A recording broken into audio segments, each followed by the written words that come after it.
नमस्कार दोस्तों, स्वागत है आपका मेरे यूट्यूब चैनल पे। तो अगर आप मैन्युफैक्चरिंग या प्रोडक्ट डिज़ाइन बैकग्राउंड से है तो आपको पता होगा कि इंजेक्शन मोल्डिंग क्या है। और ये जो इंजेक्शन मोल्डिंग है ये बहुत ही वाइडली यूज़ होती है मैन्युफैक्चरिंग इंडस्ट्री में प्रोडक्ट बनाने के लिए, प्लास्टिक प्रोडक्ट बनाने के लिए। तो क्या आपको पता है अलग अलग टाइप्स के जो है इंजेक्शन मोल्डिंग्स होते हैं। और इस वीडियो में जो है हम 14 टाइप्स ऑफ इंजेक्शन मोल्डिंग को डिस्कस करेंगे और उनके एप्लीकेशन को समझेंगे। तो चलो वीडियो को शुरू करते हैं। तो देखते हैं रिएक्शन इंजेक्शन मोल्डिंग। तो इसमें जो है दो लिक्विड रिएक्टेंट्स हम यूज़ करते हैं जनरली, पॉलीऑल और आइसोसाइनेट्स। ये दो लिक्विड रिएक्टेंट यूज़ करते हैं जो कि मोल्ड के अंदर जाकर जो है केमिकली रिएक्ट होते हैं और हमें पॉलीमर मिलता है, या हम बोल सकते हैं हमें प्रोडक्ट मिलता है। और ये जो प्रोडक्ट होता है ये लाइट वेट, स्ट्रॉन्ग और इसका अच्छा खासा जो है इम्पैक्ट रेजिस्टेंस होता है। तो रिएक्शन इंजेक्शन मोल्डिंग जनरली हम ऑटोमोटिव बम्पर्स, इंक्लोजर्स और मेडिकल इक्विपमेंट्स बनाने के लिए यूज़ करते हैं। नेक्स्ट है हमारा थर्मोप्लास्टिक इंजेक्शन मोल्डिंग। ये most common type of injection moulding है जिसमें हम थर्मोप्लास्टिक मटेरियल यूज़ करते हैं, जिसको हम पैलेट्स के फॉर्म में ये मटेरियल डाला जाता है और मेल्ट करके मोल्ड में जो है इंजेक्ट करते हैं। बाद में कूलिंग होता है और सॉलिडिफाई होता है जिससे कि हम जो रिक्वायर्ड साइज का शेप है वो हमें मिलता है। तो बेस्ट पार्ट यहाँ पे ये है कि यहाँ पे हम मटेरियल को प्रोडक्ट को यूज़ करने के बाद उसको फिर से जो है मेल्ट करके फिर से जो है प्रोडक्ट बना सकते हैं। यानी कि थर्मोप्लास्टिक जो इंजेक्शन मोल्डिंग है ये रिसाइक्लेबल, हम उस मटेरियल को कर सकते हैं। तो ये जो प्रोसेस है थर्मोप्लास्टिक इंजेक्शन मोल्डिंग, इसके बहुत सारे एप्लीकेशंस है और कंज्यूमर गुड्स, ऑटोमोटिव कंपोनेंट्स और पैकेजिंग मटेरियल्स बनाने के लिए जो है हम थर्मोप्लास्टिक इंजेक्शन मोल्डिंग यूज़ करते हैं। उसी तरह होता है थर्मोसेट इंजेक्शन मोल्डिंग। तो थर्मोसेट इंजेक्शन मोल्डिंग जो है इसमें हम मटेरियल को फिर से मेल्ट नहीं कर सकते और फिर से प्रोडक्ट हम नहीं बना सकते। एक बार प्रोडक्ट बन गया तो वो उसको यूज एंड थ्रो ही है। ओके, तो थर्मोप्लास्टिक प्रोसेस की तरह नहीं है कि रिसाइकल है। तो थर्मोसेट इंजेक्शन मोल्डिंग जो है ये नॉन रिसाइकलेबल प्रोसेस है। इसको रिसाइकल फिर से प्रोडक्ट को नहीं कर सकते, फिर से शेप नहीं दे सकते। तो thermoset material can't be remelted after curing यानी कि यहाँ पे जो मटेरियल होता है वो लिक्विड मटेरियल हीट करने के बाद जो है वो सॉलिडिफाई होता है। मोल्ड को हीट करना पड़ता है ताकि वो शेप ले। तो थर्मोप्लास्टिक प्रोसेस में मटेरियल को कूल करना पड़ता है उसका शेप लेने के लिए, लेकिन थर्मोसेट में मोल्ड को हीट करना पड़ता है और फिर जाके वो बाद में जो है वो शेप लेता है। तो एक बार अगर थर्मोसेट जो है वो सेट हो गया तो उसको हम फिर से जो है प्रोडक्ट को मेल्ट करके या मटेरियल को मेल्ट करके हम प्रोडक्ट नहीं बना सकते, उतना आप समझ लो यहाँ पे। तो when injected into the heated mould, thermosetting polymer undergoes the chemical cross-linking reaction and making them the rigid and heat resistance. So this method is used for electrical housings, engine components and heat resistance tool. तो electrical housings, electric engine components के लिए ये process हम use करते हैं। ऐसे बहुत सारे एप्लीकेशंस है।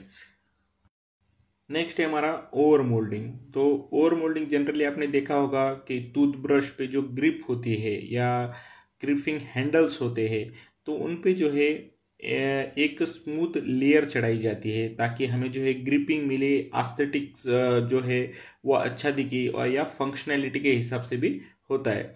तो मेटल पे ऐसे जो ग्रिप लगाए जाते हैं या प्लास्टिक टू प्लास्टिक भी लगाया जाता है, मतलब प्लास्टिक के ऊपर और एक स्मूथ प्लास्टिक लेयर्स जो कि एस्थेटिक की फंक्शनैलिटी हो उसकी या ग्रिपिंग के लिए या फंक्शनैलिटी के लिए जो है हम ये लेयर्स चढ़ाते हैं।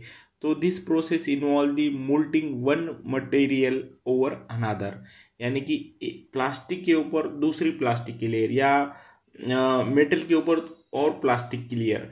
तो ऐसे उस तरह से जो है हम ये प्रोसेस काम करता है। तो यूजुअली जो है soft rubber like material over the hard plastic base. तो ऊपर से जो है वो स्मूथ लेयर या सॉफ्ट लेयर जो है हम करते हैं। तो आपने जनरली टूथब्रश देखा होगा तो उसके ऊपर जो है हम ये लेयर्स लगाते हैं, तो यानी कि आपको ग्रिप मिले और एस्थेटिक भी मिले। तो over moulding is commonly use in tool handles, medical devices and electronic casing. उसी तरह एक प्रोसेस होता है इंसर्ट मोल्डिंग। तो इसमें क्या करते हैं हम, जो प्री फॉर्म कंपोनेंट होता है यानी कि कोई भी एक बना हुआ जो कंपोनेंट है वो अंदर रखते हैं और उसके ऊपर जो है हम प्लास्टिक की लेयर चढ़ाते हैं। और जनरली इंसर्ट मोल्डिंग जो है वो फिटमेंट के हिसाब से जो है ये जो प्रोसेस है ये ज़्यादा यूजफुल होती है, यानी कि असेंबली पॉइंट ऑफ व्यू से।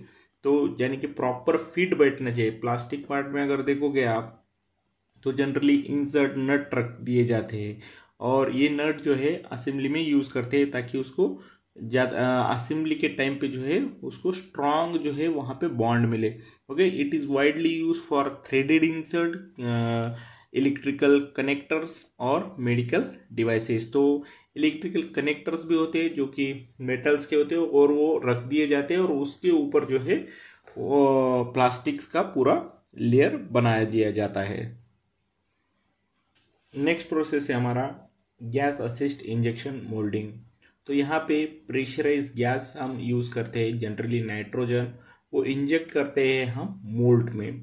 और यहाँ पे प्लास्टिक मोल्टन मटेरियल्स होता है और ये जो है हॉलो सेक्शंस जो है पार्ट्स का वो क्रिएट करता है। जनरली ऑटोमोटिव पैनल्स, फर्नीचर्स और लार्ज इंक्लोजर्स बनाने के लिए जो है gas assist injection moulding use करते हैं।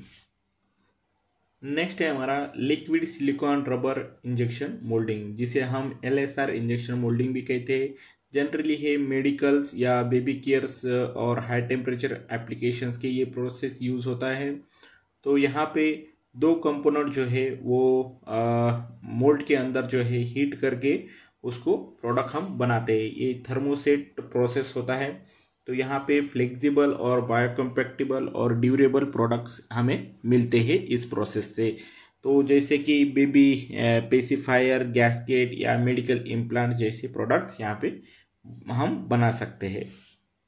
नेक्स्ट है हमारा मल्टी शॉट इंजेक्शन मोल्डिंग। तो इसके नाम से ही पता चलता है इसमें जो है मल्टीपल मटेरियल जो है वो सिंगल साइकिल में जो है इंजेक्ट करते हैं और complex part with seamless bonding जो है ऐसे कंपोनेंट्स हम बना सकते हैं। जनरली ये जो प्रोसेस है ये ऑटोमोटिव, इंटीरियर्स, कंज्यूमर इलेक्ट्रॉनिक्स और मल्टी कलर प्रोडक्ट्स बनाने के लिए जो है हम यूज़ करते हैं।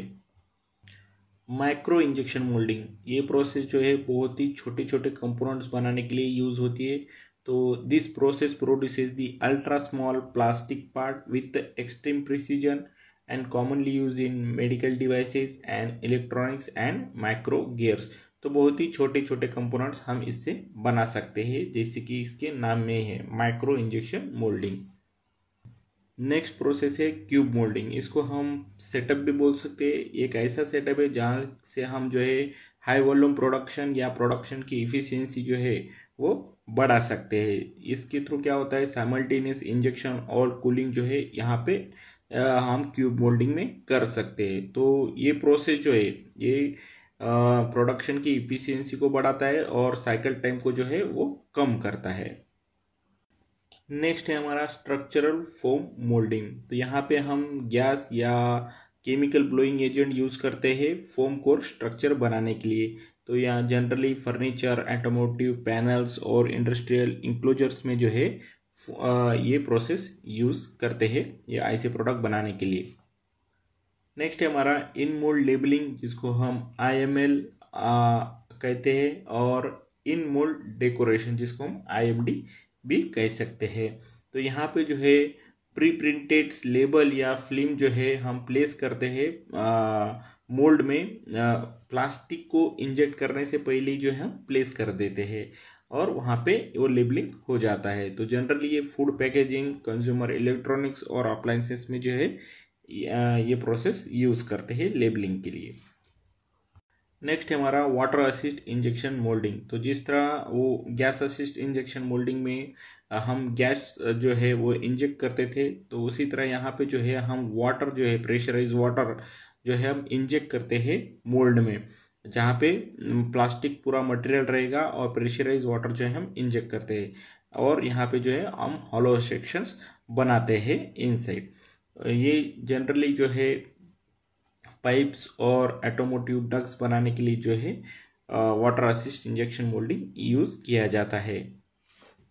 नेक्स्ट है हमारा पाउडर इंजेक्शन मोल्डिंग, जिसको हम PIM भी कहते हैं। तो जनरली प्रिसीजन मेटल्स या प्रिसीजन सिरेमिक पार्ट्स बनाने के लिए ये प्रोसेस यूज़ होता है। तो यहाँ पे जो है कॉम्प्लेक्स और हाई स्ट्रेंथ पार्ट्स जैसे कि वॉच के कंपोनेंट, मेडिकल इम्प्लांट्स और एरोस्पेस के जो कंपोनेंट्स होते हैं, इस प्रोसेस से हम बनाते हैं। तो दोस्तों ये थे 14 ऐसे different types of injection moulding. तो ब्रीफली हमने ये सब डिस्कस किया। तो आपको ये वीडियो कैसा लगा, आप वीडियो को लाइक करके और कमेंट करके बता सकते हैं। तो अगर आप चैनल पे नए हैं या आपने चैनल को सब्सक्राइब नहीं किया है तो सब्सक्राइब कर दीजिए और बेल आइकन को भी दबा दीजिए, तो हमारे साथ कनेक्ट हो जाइए और ऐसे ही आपको नए नए वीडियो मिलते रहेंगे। तो मिलते हैं अगले वीडियो में, तब तक के लिए अपना ध्यान रखिए। तो थैंक यू फॉर वॉचिंग।